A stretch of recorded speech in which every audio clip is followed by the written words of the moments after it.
Tuwing gabi bago matulog, binubuksan ni Mara ang lumang bentilador sa sulok ng kwarto.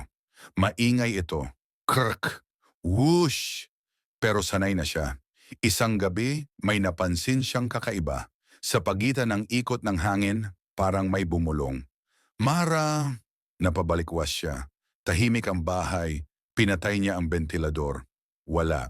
Nang buksan ulit, whoosh! Naroon na naman ang boses. Buksan mo ang pinto. Kinabahan siya. Hindi siya gumalaw. Pinilit niyang matulog, iniisip na guni-guni lang. Ngunit gabi-gabi, palakas ng palakas ang boses, palinaw ng palinaw, parang may humihinga sa hangin. Isang gabi, hindi na niya kinaya. Bumangon siya at tinutok ang ilaw sa bentilador. Tumigil ito. Tahimik.